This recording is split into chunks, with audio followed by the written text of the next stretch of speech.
محترم یہ مطلب ہوا محمد اشرف صاحب کریم آقا کے حضور نظر آتا ہے یقین تو محبت پیش فرمارے رہے تھے آئی حضرات کی تقریب خطاب کے لیے دعوت سنت دینے جا رہا ہوں سرمایہ علیہ سنت زینت علیہ سنت کسی تعارف کے محتاج نہیں واجب الکرم جناب حضرت علامہ مولانا قاری محمد یوسف نقشبندی مجددی صاحب سے گزارش کروں گا آئیں اپنا روحانی ایمانی دل افروز بیان سے ہمارے دلوں کو منور فرمائیں گوڈیا تو اطلاق استقبال اور نعرہ تکبیر سارے بولو میرا ویر نعرہ تکبیر اونچی بولو میرا ویر نعرہ تکبیر سارے بولو میرا ویر نعرہ تکبیر نعرہ تکبیر نعرہ رسالت جندہ کھائیے ان دے گیت گائیے نعرہ رسالت تخت بھی ان کا تاج بھی ان کا دونوں جہاں میں راج بھی ان کا نعرہ رسالت نعرہ تحقیق نعرہ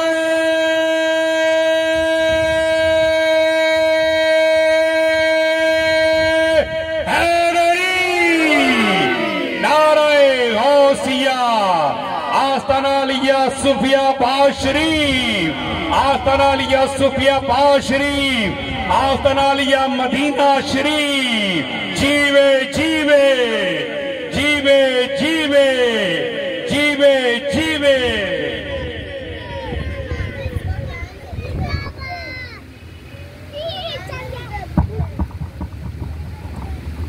نحمدہ ونصلی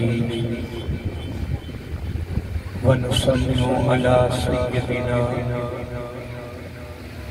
وحبیبنا وحبیب ربنا وطبیبنا وطبیب قلوبنا ورحیمنا وکریمنا ومن جانا ومأوانا ووکیلنا وکفیلنا ووسیلتنا ومولانا محمد المصطفیٰ صلی اللہ تعالی علیہ وعلا آلہ واصحابہ نجوم الہدی وأولياء أمته وعلماء ملته وأهل سنته أجمعين أما بعد فأعوذ بالله من الشيطان الرجيم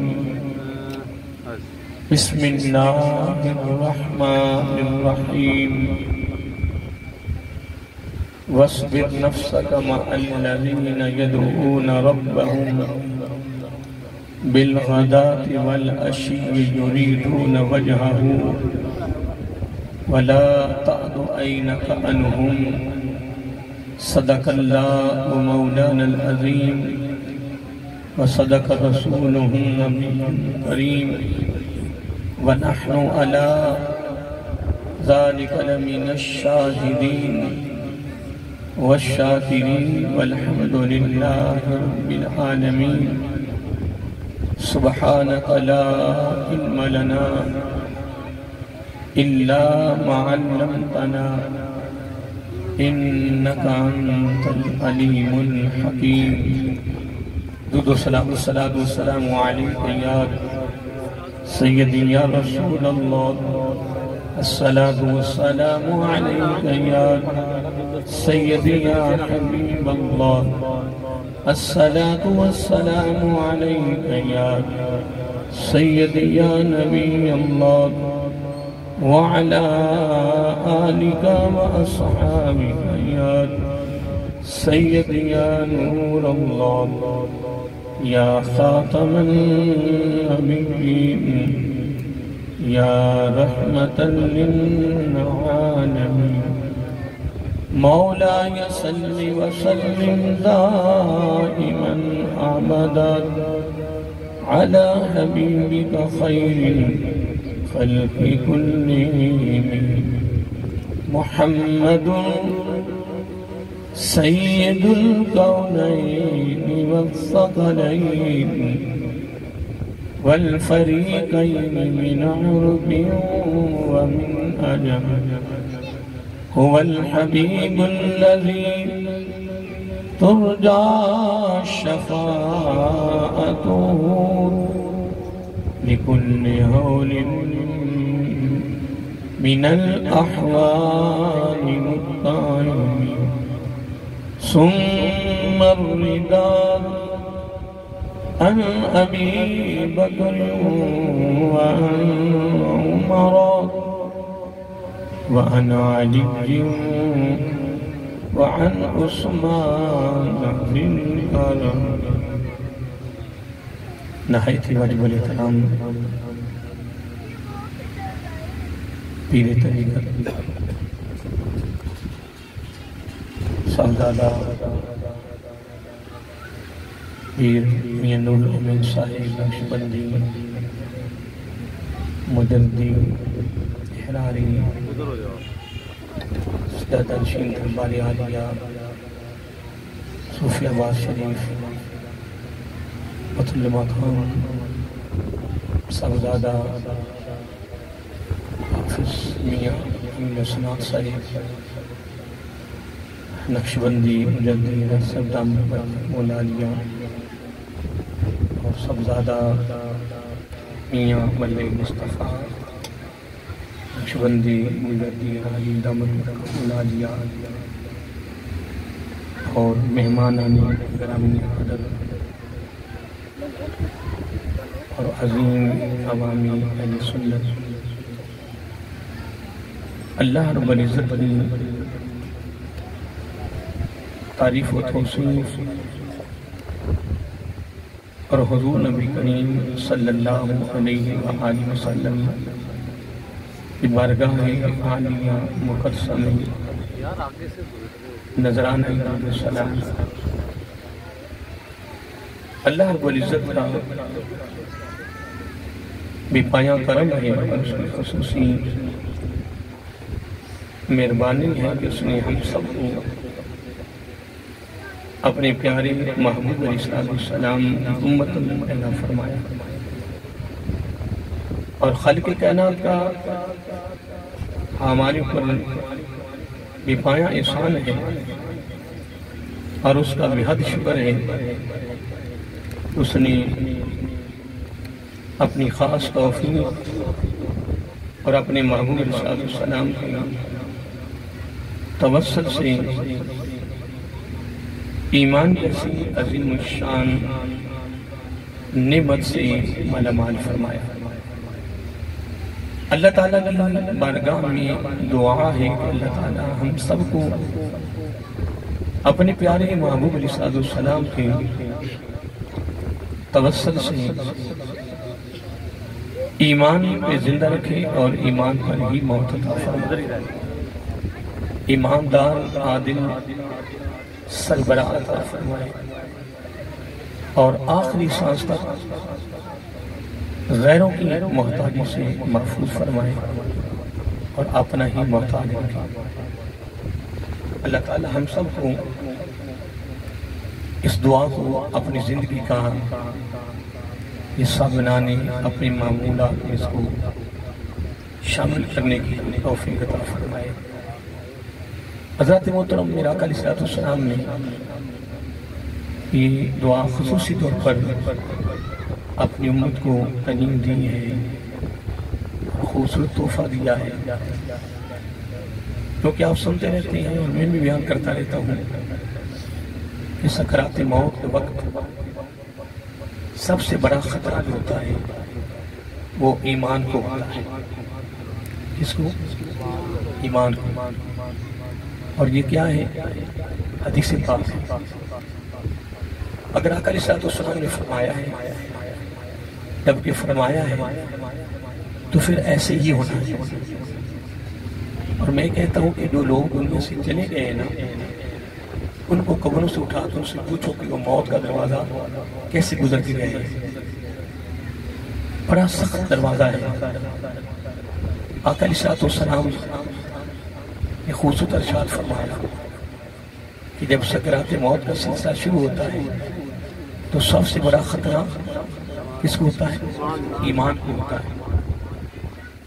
صحابہ نے کہا یا رسول اللہ صلی اللہ علیہ وآلہ وسلم، اس طرح آقا علیہ السلام نے فرمایا شیطان کا شدید حملہ ہوتا ہے ایمان پر، اور اس کی ایک تفصیل ہے حدیث پاک میں کس طرح شیطان کس رنگ میں وہ اور کس روپ میں، کس شکل و صورت میں وہ حملہ کرتا ہے، اس کی شکل کیا ہوتی ہے، اس کی الفاظ و کلمات کیا ہوتے ہیں، اللہ معاف کرے۔ تو آقا علیہ السلام نے فرمایا کہ میرے امتی تو نے دعا کرتے رہنے کے باری تعالیٰ آخری وقت کلمہ نصیب فرما، اس وقت بھی دعا قبول ہو سکتی ہے اور انشاءاللہ ہوگی۔ وہ الفاظ آتی ہیں نا، بڑی خصوصی تعلیم دی، بلکہ ایسے الفاظ اگر ہم یاد کر لیں تو بڑی خاص ہے، لیکن یہ الفاظ بھی یاد نہیں کرتا ہے جس کے دامن میں ذوق ہوتا ہے، یا ذوق ہوتا ہے، لگن ہوتی ہے، محبت ہوتی ہے، فکر ہوتا ہے۔ اگر ذوق نہیں نا، اسے لگن نہیں ہے، وہ کبھی بھی آدمی سے یاد نہیں کر سکتا۔ آج اوپر تو میں عرض کر رہا تھا یہ ساری بات ہے نا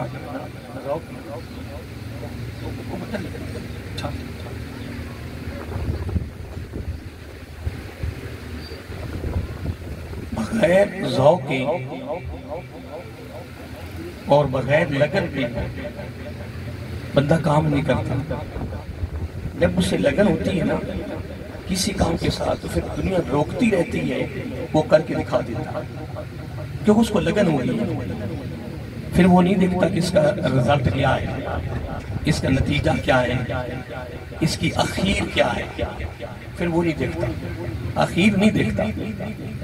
لوگ بتا بھی رہے ہوتے ہیں، کہہ بھی رہے ہوتے ہیں اور اس کی تشریح بھی کر رہے ہوتے ہیں، لیکن اس بندے کو لگن ہو گئی، کیا ہو گئی؟ لگن۔ تو یہ باتیں ساری لگن کی ہیں۔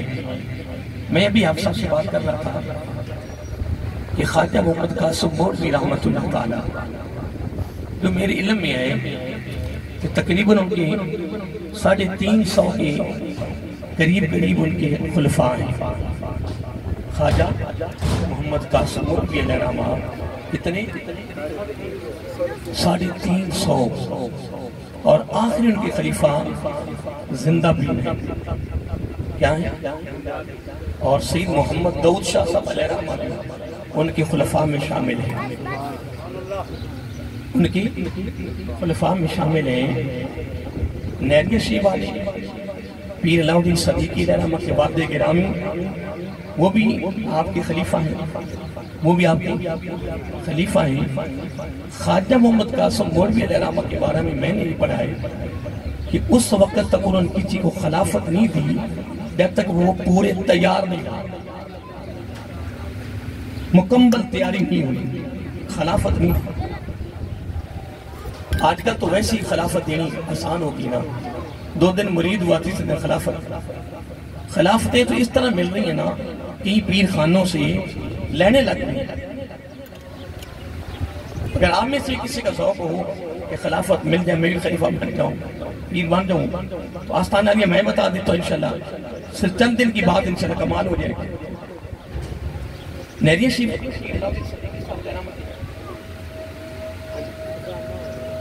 پہلے نشست، تو میں ایک بات کرنے لگا ہوں، میں پڑھ رہا تھا کہ پیر علاؤ الدین صدیقی علیہ رحمہ کی والد کرام تیاری ہو گئی، تو آپ نے الوداع کرنا تھا، تو آپ نے فرمایا کہ اوپر میں مری سے، کیونکہ آپ کو پتا دربار سے نیچے ہے، آپ تو راستہ بن گیا نا، آپ بڑی آسانی ہوگی نا۔ پرانے دور میں تو جانا بڑا مشکل تھا، بہت مشکل تھا، تو آپ نے ان کو حکم فرمایا کہ اوپر سے نا آٹا لانا ہے مری سے۔ تو تھوڑی تھوڑی بارش ہو گئی، کیا ہو گئی؟ جملے پہ غور کرنا، تھوڑی تھوڑی بارش ہو گئی، تو بارش ہوئی نا تو آپ نیچے اتر رہے تھے، اوپر بوری تھی آٹے کی، تو نیچے اتر رہے تھے، تھوڑا سا پاؤں پھسلا، خود بھی گری اور گوری بھی گری، تھوڑا سا تیش آیا تو خواجہ محمد قاسم مولوی علیہ رحمہ اپنے آستانے پہ بیٹھے سب کچھ دیکھ رہے تھے. کیا؟ بندگان خاص علم الغیوب واذروہم ہم جواسیس القلوب. تو یہ سارا وہ منظر تھا نا، وہ آپ سارا دیکھ رہے تھے اپنی جگہ بیٹھے. میں حضرت بختیار کاکی علیہ رحمہ کے میں پڑھ رہا تھا، وہ فرماتے ہیں جب کسی کی آنکھ میں عشق کا سرما لگ جاتا ہے نا، کیا عشق کا سرما لگ جاتا ہے، پھر وہ تحت سرا سے لے کر عرش تک کی بھی خبریں دیتا ہے. لیکن وہ سرما ملنا مشکل ہے نا. ویسے تو اگر میں بھی یہاں بیٹھا دعویٰ کر سکتا ہوں کہ میری آنکھوں میں سرما ہے، لگا ہوا ہے، یہ تو میرا دعویٰ ہے نا. تو دعویٰ تو بالکل آسان ہے. دعویٰ تو ہم یہاں بیٹھے بیٹھے کر لیں کہ ہم عاشق رسول صلی اللہ علیہ وسلم، کمال ہو جائے گی. اور کمال تو یہ ہے کہ جب سر پر پھر پڑتی ہے پھر وہ وہاں قربانی دے تو وہ دینی ہمارے لیے مشکل ہے. میں تو کہتا رہتا ہوں کہ اللہ کا شکر ادا کرو کہ ہم اس دور میں پیدا ہوئے ہیں، اور کہیں ایسا نہ ہو کہ ہم دور میدان کربلا کے موقع پر ہوتے ہیں تو سب سے پہلے ہمارے پاؤں پھسل جانے تھے. اللہ معاف کر. بڑے بڑے موقع آئے ہیں. یہ قربانی دینا کوئی آسان نہیں، دعویٰ کرنا آسان ہے، اور تن من دھن قربان کرنا بہت ہی مشکل. میں ایک دن یہاں آیا تو کام ہو رہا تھا، تو میری عادت ہے کہ میں جمعہ کے دن جب آتا ہوں تو میں جوتا اتار کے اندر جاتا ہوں. تو سردیوں میں نے جرابیں پہنی ہوتی ہیں، تو آپ کا پتہ کہ اندر صفائی تو ہے نہیں، وہ نہیں تھی، وہ پلستر تو ہوا نہیں، فرش لگا ہوا نہیں، تو پھر وہاں وہ گھٹا گھٹا ہوتا ہے. تو ایک دن نا جرابیں پہنی ہوئی تھی تو میں نے جوتا نہ اتارا. میں نے کہا نا نیلے رنگ کی جرابیں ہیں تو نیچے گھٹا لگ جائے گا. کیا؟ تو کالی جرابیں ہونا نیلی ہونا تو اس کا گھٹا زیادہ چمکتا. تو میں نا وہاں کھڑے ہو کے دعا کرنے لگا تو میرے ضمیر نے مجھے جھنجھوڑا، کہنے کہ آپ جرابوں تک محدود ہو گئے ہیں تو اگلی قربانی دینا کتنی آسان ہو گئی. اور حقیقت ہے میں وہیں جوتا اتارا اور جوتا اتار کے اندر چلا گیا. اس کے بعد میرے خیال میں کوشش میں یہی ہوتی ہے کہ یار میں ہاں ویسے اگر گزر رہے ہوں سلام عرض کر لیا تو گزر رہے ہوں تو ویسے ایسے سلام عرض کر لیں، وہ ایک علیحدہ حصہ. لیکن جب آتے ہیں تو پھر حقیقت ہے کہ پھر اس دن کے بعد اس دن کے بعد پیچھے سے ضمیر کہتا ہے بھی یہاں کھڑے نہیں ہونا. سلام عرض کرنے کا اصل جو اصول ہے وہ یہی ہے کہ آپ اندر جائیں. لیکن اگلی بات سن لیں، میں نے آج تک کسی تربت کو ہاتھ نہیں لگایا. کیا؟ میں نے آج تک کسی صاحب مزار کی مزار کو میں نے ہاتھ نہیں لگایا. کوئی قسمیہ جملہ بھی نہیں کہ نہ لگایا ہو، لگ بھی سکتا ہے، قیمت پر لگا بھی ہو، لیکن میں نہیں لگاتا کیونکہ میں اپنے ہاتھوں کو اس کے قابل نہیں سمجھتا. میں اپنے ہاتھوں کو ایک عظیم ولی کامل، ایک اللہ تعالیٰ کی عظیم محبوب بندے کی کہاں قربت اور کہاں میرے ہاتھ. اور پھر میں کوشش کرتا ہوں، یہ ہماری اعلی حضرت عظیم البرکت شاہ احمد رضا خان فاضل بریلوی رحمان نے بڑی اس پر ہدایات کی ہے، بڑی خوبصورت گفتگو کی ہے. تو میرا معمول ہے ادھر بھی جہاں بھی جاؤں. پھر ایک اور بات بھی سن لیں کہ اصل حاضری دینے کا جو مقصد ہے نا، اصل جو اصول ہے وہ یہی ہے کہ کوشش فرمائیں. کیا؟ کوشش فرمائیں. اگر آپ کے پاس ٹائم ہو، اگر جلدی ہے تو پھر اس میں کوئی شرط نہیں ہے، پھر بھی تھوڑی دیر کے لیے کھڑے ہو، آنکھیں بند کریں، جتنا بھی کلام پڑھ سکیں، جتنا کلام پڑھ سکیں پڑھیں، اور پڑھ کے آقا علیہ السلام کے توسل سے ان بزرگوں کی بارگاہ میں نذرانہ پیش کر دیں، ان بزرگوں کی بارگاہ میں نذرانہ پیش کر دیں. وگرنہ وقت ہو تو صاحب مزار کے قریب ایک سائڈ پہ بیٹھ جائیں اور آنکھیں بند کر لیں، چہرے کو جھکا لیں، ایک مراقبے کی صورت بنائیں، پھر آپ اس میں محو ہو جائیں.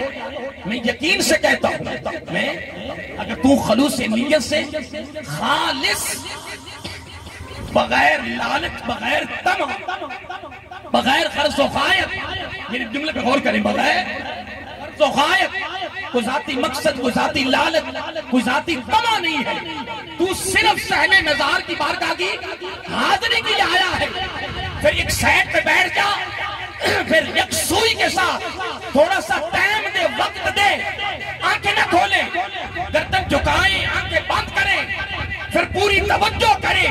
میں یقین سے کہتا ہوں کہ تیرے جسم کی کیفیت بدلے گی، تجھے محسوس ہوگا کہ صاحب مزار کی توجہ میری طرف اٹھ رہی ہے۔ جب صاحب مزار کی توجہ ہوتی ہے نا، تو یہی اس بارگاہ کی حاضری کی منظوری کی نشانی، علامت اور پہچان ہے۔ جب ان کی نظریں کرم ہو جائیں،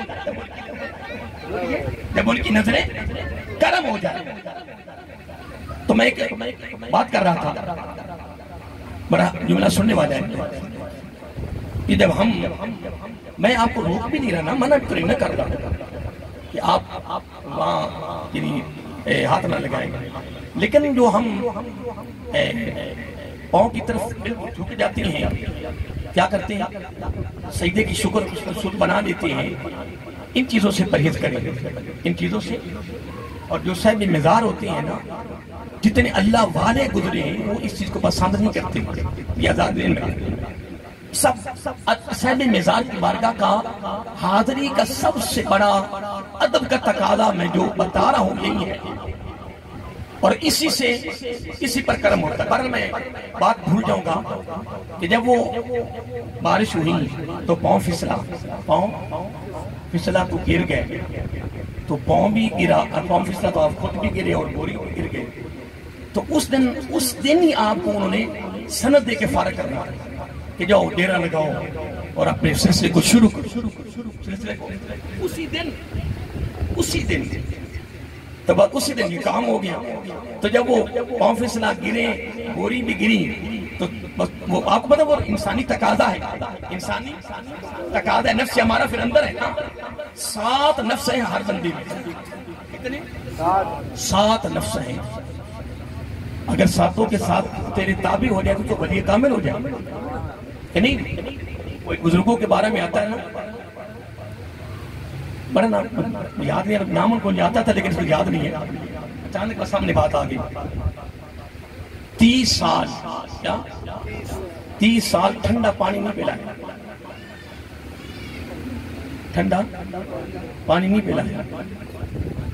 آج ہم کہیں فاتح خانی کرنے امام علی شاہ صاحب لے رہا گے، ایک وہ دیوار میں درس ہوتا ہے اتوار کو، تو وہاں پھر ایک ہمارے ساتھی ان کی والد صاحب کی یعنی وفات ہو گئی، تو ہم فاتح خانی کرنے گئے، ساتھ میں اور علماء تھے، تو اندر نا وہ اسی دوسرا لگا ہوا تھا جو وہ سٹینڈ والا ہوتا ہے، اس کو کہتے ہیں چلر، وہ لگا تو اندر اتنی کولنگ تھی جس کے آدمی، جب ایسا منظر میں دیکھتا ہوں نا تو مجھے نا بڑے بڑے بزرگوں کے قول یاد آ جاتے ہیں۔ پھر حضرت داؤد طائی علیہ السلام مجھے قول یاد آ گیا کہ آپ کے پاس کوئی ساتھی ملنے آیا، وہ بھی اللہ والے ہوں گے، تو انہوں نے کہا کہ مجھے پیاس لگی ہوئی، سامنے مٹکا پانی کا پڑا ہوا تھا، تو وہاں پانی گرم تھا، تو وہاں سے پانی وہ مہمان نے نکالا پیا، ساتھ کہتے ہیں کہ حضرت صاحب کیا ہو گیا، پانی تو تھوڑا سا تازہ رکھیں، تھوڑا بہت پانی پینے کے قابل تو ہو، مٹکی میں تھوڑا سا پانی ہے، کب کا رکھا ہوا ہے اور پانی بھی گرم سا ہے، تو وہاں بزرگ فرمانے لگے کہ ہم یہاں مزے لوٹنے آئے، کیا ہم یہاں، اور یہ باتیں سیدھی بات بتاؤں،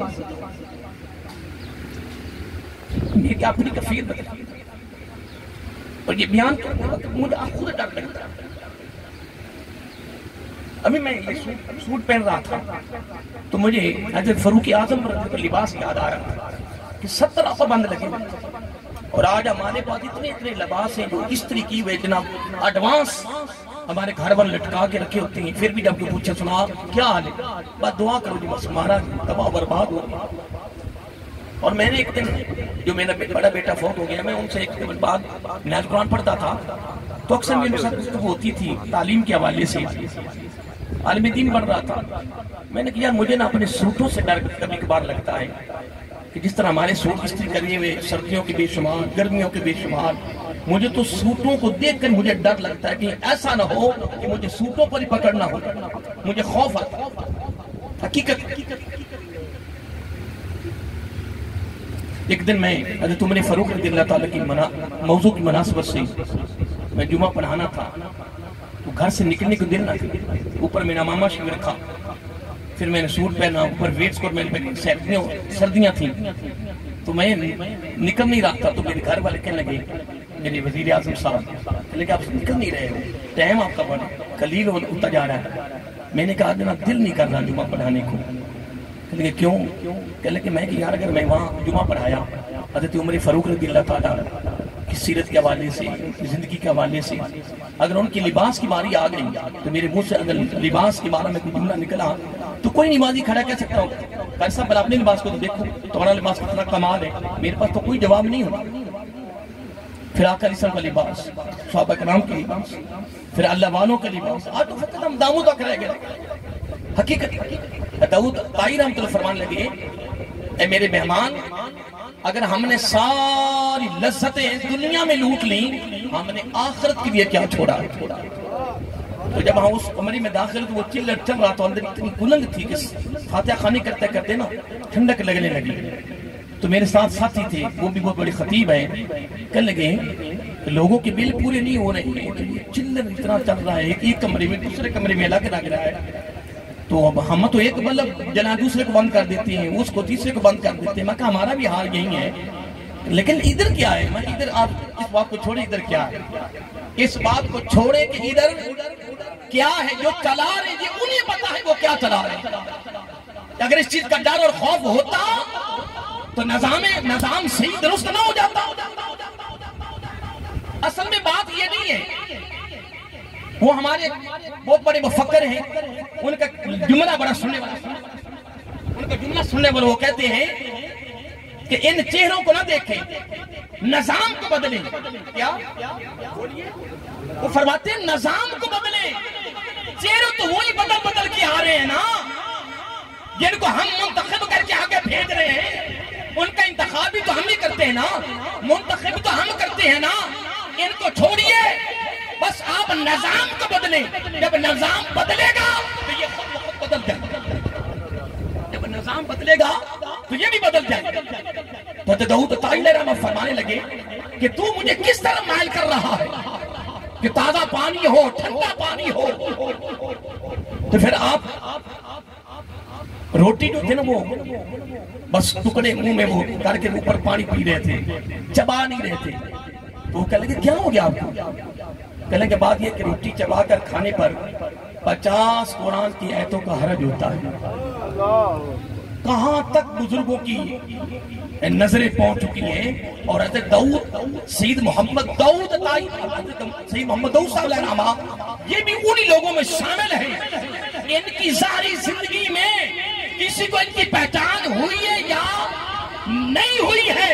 میں نے تو فقط پڑھا ہے نا، لوگوں سے سنا ہے۔ میں یقین سے کہہ رہا ہوں اگر یہ ہستی چاہتی یہ پورا علاقہ ان کے ہوٹ میں ہوتا، بلڈنگیں، بنگلے، کوٹھیاں، گاڑیاں، پتہ نہیں کیا کیا سب کچھ بنا لیتے، لیکن یہ وہ اللہ والے تھے جن کی دنیا کی توجہ نہ تھی، ان کی نظر فقط خدا پر ہوتا، فقط خدا پر ہوتا۔ ان کا سبق، ان کا درس، ان کا فکر، ان کی تبلیغ، سارا زور اسی پر تھا کہ میرے پاس آنے والوں، میرے پاس تو یہی فیض ہے کہ جس طرح میں زندگی بسر کر رہا ہوں تم بھی بسر کرو، بس۔ ان کی تعلیم یہ تھی، ان کی۔ تو میں بات کر رہا تھا، وہ جب پوری بھی گر گئی تو خود بھی گرے، یہ بات ہو رہی تھی۔ پھر میں کافی آگے چلا گیا تو واپس آئے، کیا تو پتا کہ جب واپس پہنچے تو خواجہ قاسم موڑ ملے، فرمانے لگے، فرمایا آپ کو 1 سال اور یہاں خدمت کرنی پڑے گی۔ کتنی؟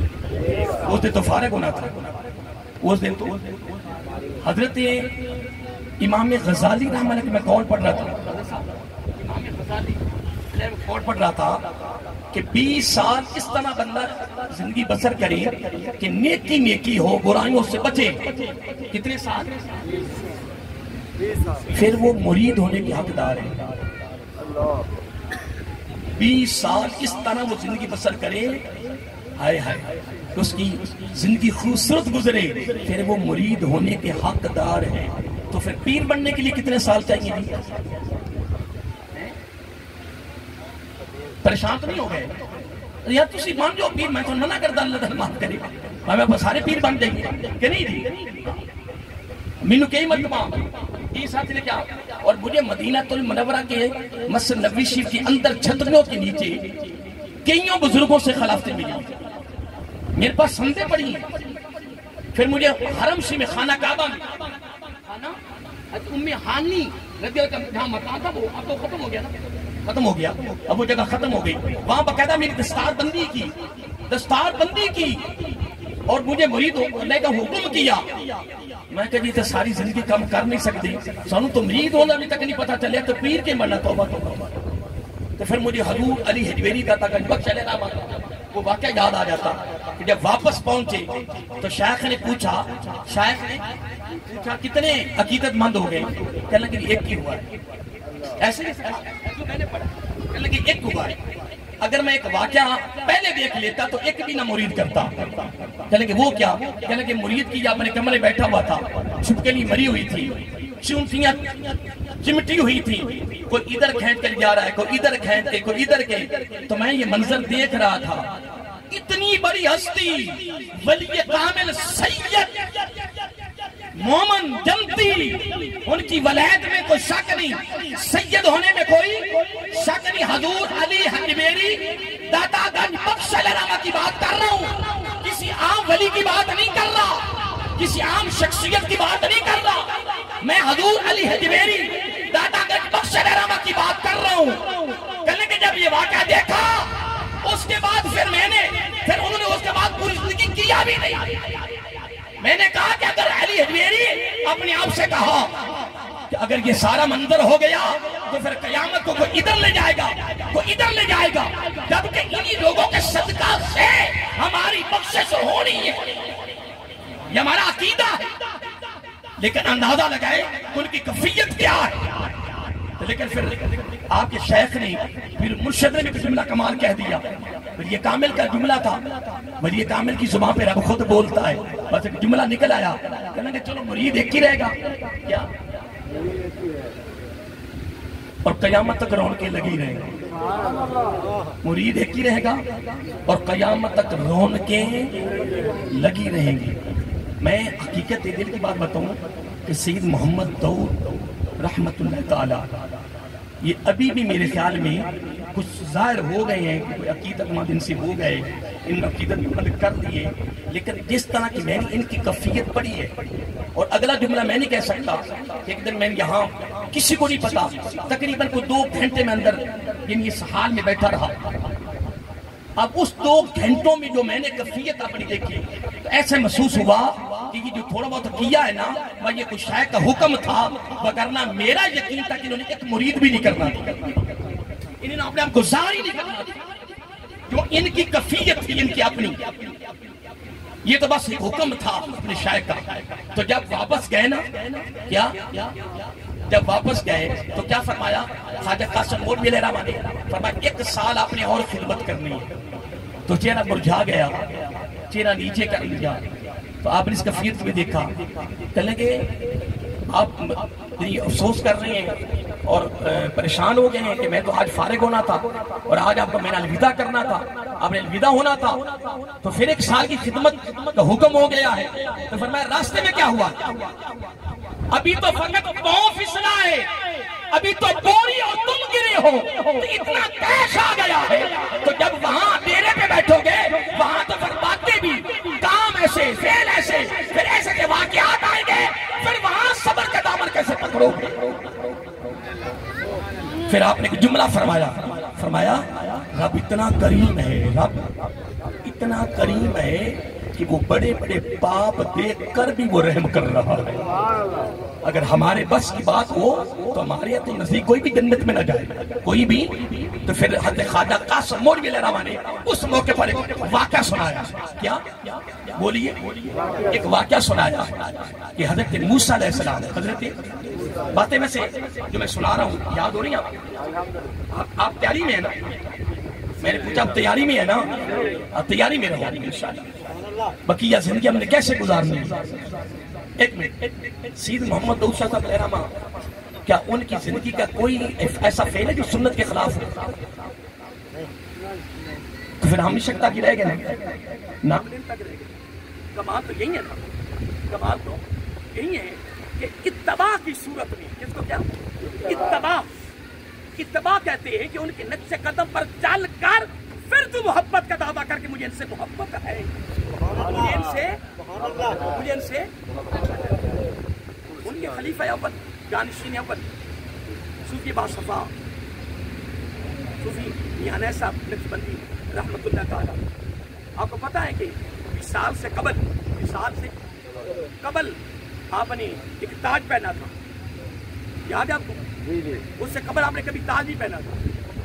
ان کی مہربانی تھی کہ وہ مجھے پسند فرماتے تھے، تو میں آ کے ابھی بیٹھا ہوں ان کے ساتھ کرسی پر، تو سب سے پہلے انہوں نے جملہ یہی کہا، کہنے کہ میرا تاج دیکھ رہے ہو؟ میں خود بڑا حیران ہوں، کہنے کہ یار کبھی پہننا ہے؟ میں نہیں، کہنے کہ یار بس یہ اس میں کوئی حکمت تھی، مگر ہم تاجوں والے نہیں ہیں، یہ میں نے کوئی حکمت تھی، کوئی اس میں راز ہے، اس میں کوئی، تو پھر میں بھی خاموش رہا کہ اب راز پوچھنا نہیں چاہیے۔ جب میاں صاحب جو فرما رہے اس میں کوئی راز ہے، وگرنہ ہم تاجوں والے نہیں ہیں، ہمارے پیر و مرشد تاجوں والے نہیں تھے، تو ہم کون ہوتے ہیں؟ لیکن اس میں کوئی راز ہے، کوئی حکمت، اس میں کوئی راز ہے۔ تو آپ نے پھر خواجہ قاسم مولوی علیہ الرحمہ نے پھر اس موقع پہ واقعہ سنایا کہ حضرت موسیٰ علیہ السلام جلالی نبی تھے، کیا تھے؟ جلالی نبی، سارے بولیے سنا تو ہے نا آپ نے کہ تمام نبیوں میں سے جلالی نبی تھے۔ ہر نبی سے تربیت کے لیے رب نے بکریاں چروائی، کیا؟ کیونکہ بکریوں کا جو ریوڑ ہوتا ہے نا، یہ سب کو پتہ، ماشاءاللہ جو بزرگ بیٹھے ہیں، جو اہل علم بیٹھے ہیں، کہ بکریوں کا ریوڑ بندے کو کس طرح تنگ کرتا ہے اور پریشان کرتا ہے، اور اللہ تعالی نے تمام نبیوں کی تربیت بکریوں کے ذریعے کی، سبحان اللہ، بکریوں کے ریوڑ کے ذریعے۔ خود حضور نبی کریم نے طرح بکریاں چلائی، نہیں چلائی۔ مجھے بڑا یاد ہے کہ سن 97 میں ہم خدام میں جب پہلی مرتبہ گئے نا مدینہ سے، جو مسجد نبی کے اندر خادم نہیں ہوتے جو خدمت کرتے، تو ہمارا جو کیمپ تھا نا وہ پرانا جدہ روڈ پر تھا، بن لادن کیمپ۔ تو آگے سارے وہ پہاڑ تھے، وہ بیلیاں تھیں۔ ایک دن باہر نکلے نا تو ایک نا نوجوان عربی بکریاں چلا رہا تھا، کیا کر رہا تھا؟ بکریاں چلا رہا تھا۔ تو میرے ساتھ 2-3 ساتھی تھے، میں نے کہا یار آج موقع بڑا پیارا، آج میں کیا موقع بڑا ہے، بھی مدینہ المنورہ، آقا کا شہر ہو، کیا آقا کا شہر ہو، تو پھر وہاں بکریاں ہوں، تو یار اس طرح کو ایک ایک آپ سنتا پکڑیے، تھوڑی دیر پر بکری پیچھے پیچھے تاکہ سرکار کی سنت خدا ہو۔ اور وہ منظر خدا کی قسم کہاں سن 97 میں آج بھی ذہن میں گھومتا رہتا۔ یہ اللہ تعالیٰ ہمیں بڑا موقع دیا، اور پھر آج تک یقین نہیں آتا کہ مدینہ المنورہ پھر بکریوں کا ریوڑ پھر ہم، یا آج بھی جب واقعہ یاد آتا ہے تو یقین نہیں ہے کہ اللہ تعالیٰ ہمارے پر کتنا کرم ہوا، کتنا کتنی اس کی مہربانی۔ تو آپ خواجہ محمد قاسم مولوی علیہ الرحمہ نے پھر آپ نے ایک واقعہ کوٹ کیا، آپ نے فرمایا کہ جب حضرت موسیٰ علیہ السلام بکریاں چلا رہے تھے، کیا کر رہے تھے؟ سارے بول کیا کر رہے تھے؟ بکریاں چلا۔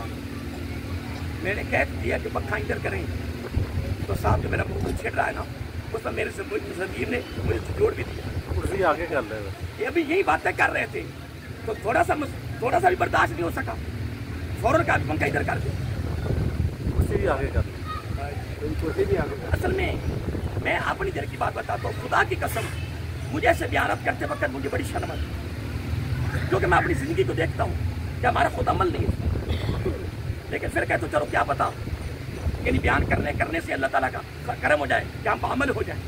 ہم نے پھر واقعہ کوٹ کیا، کہتے موسیٰ علیہ السلام بکریاں چلا رہے تھے، کیا کر رہے تھے؟ بکریاں چلا رہے تھے، تو پھر ایک بکری دوڑی، اتنی دوڑی کہ موسیٰ علیہ السلام کو دوڑایا، اتنا درایا سارے فرشتے دیکھنے لگے. اب فرشتے آپ کو پتا کیا کہہ رہے ہیں؟ کہتے ہیں کہ بکری کی خیر نہیں.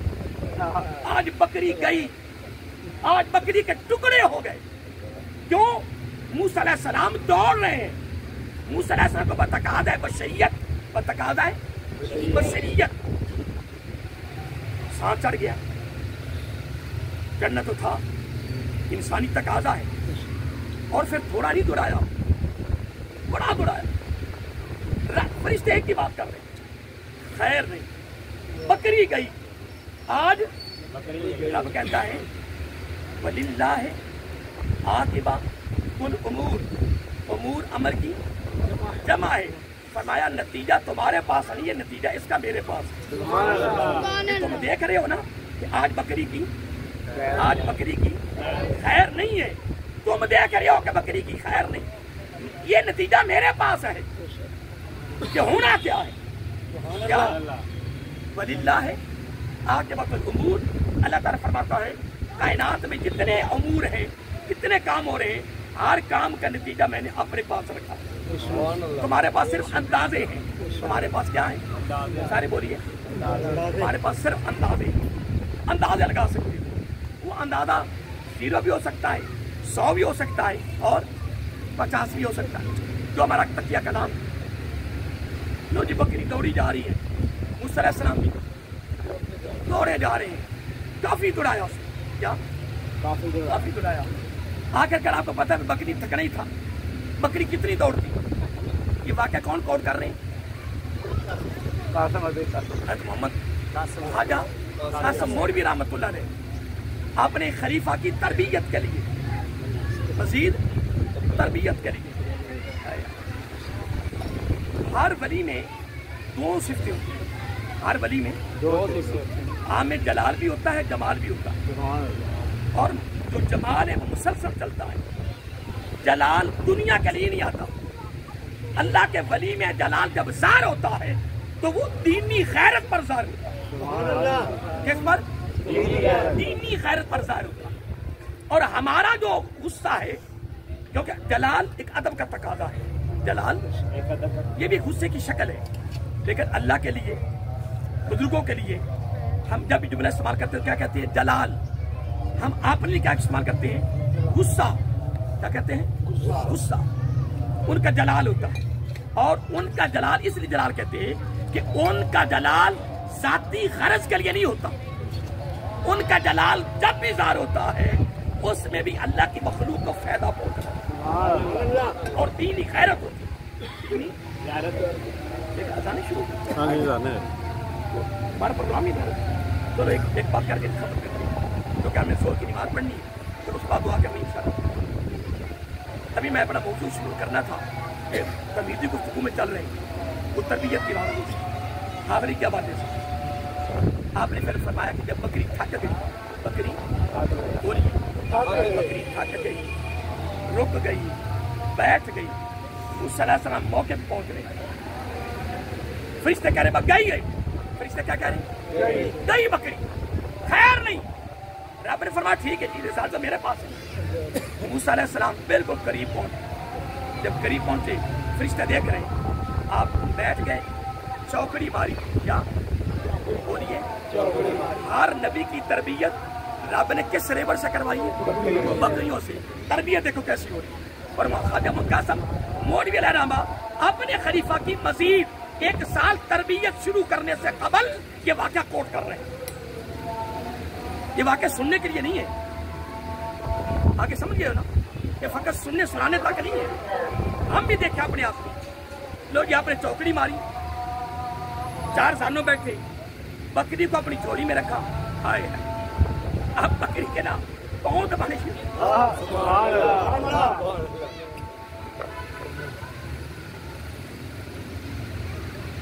جلالی نبی اور بکری کو دبا رہے ہیں. صاحب کہہ رہے ہیں تم تھک گئی. فرشتے ہکا بکا رہ گئے. فرشتے ہکا بکا رہ گئے. رب نے فرمایا تم تو دیکھ رہے تھے کہ موسیٰ علیہ السلام جلالی ہے, بکری کی خیر نہیں ہے.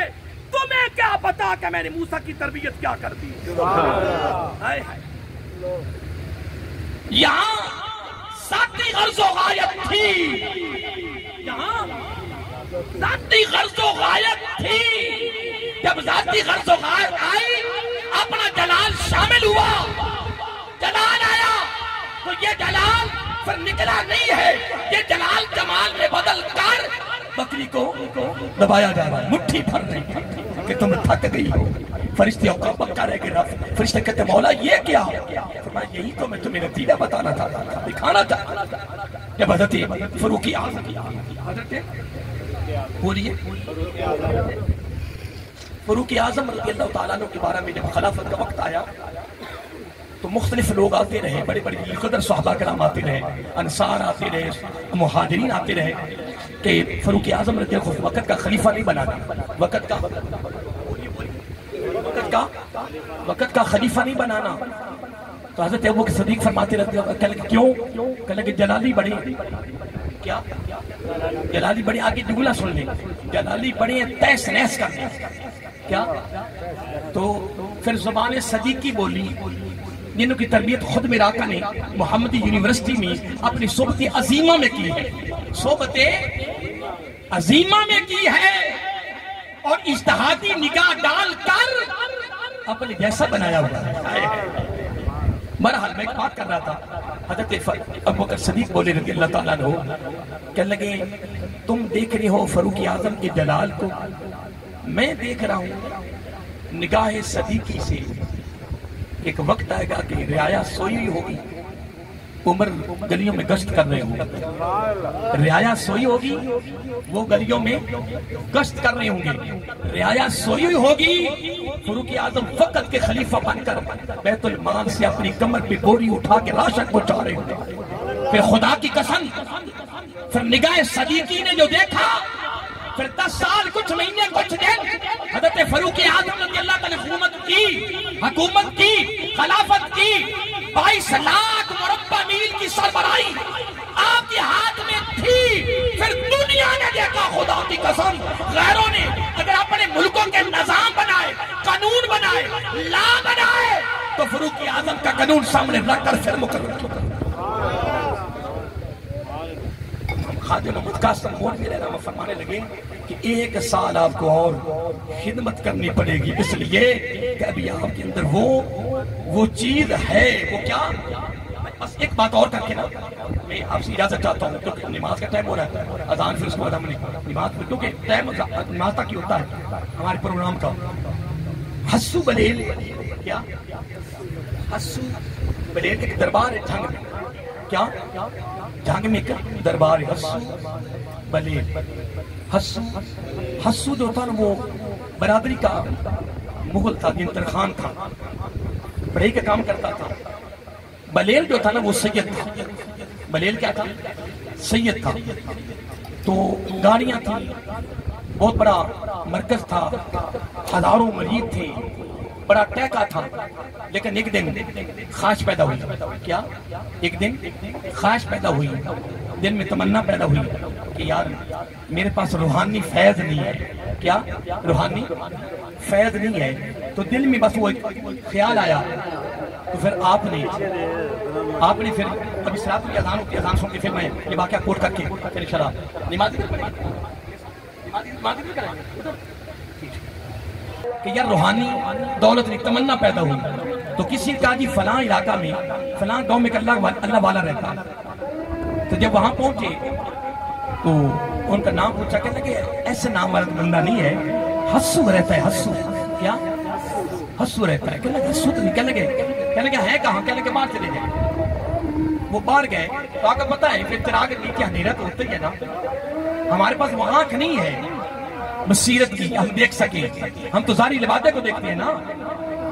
جب باہر گئے تو وہ چارے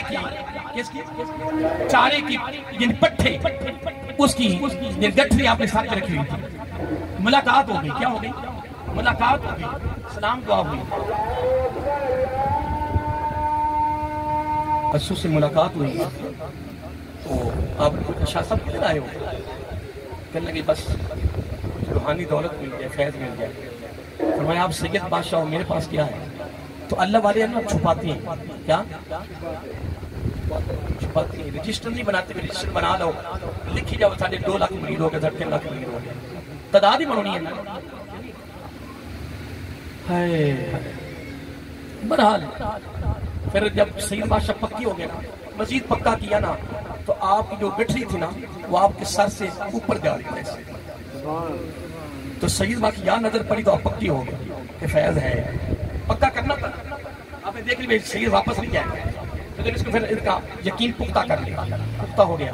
آپ نے فرمایا ہوں اس طرح کرو, ہاتھ میں کاسا لو اور انہی پنڈوں کے اندر نا لوگوں کے دروازوں سے بھیک مانگو. اگر تو کہیں بھی کوٹھی اور بنگلے گھر بیٹھے سارا کچھ مل جائے,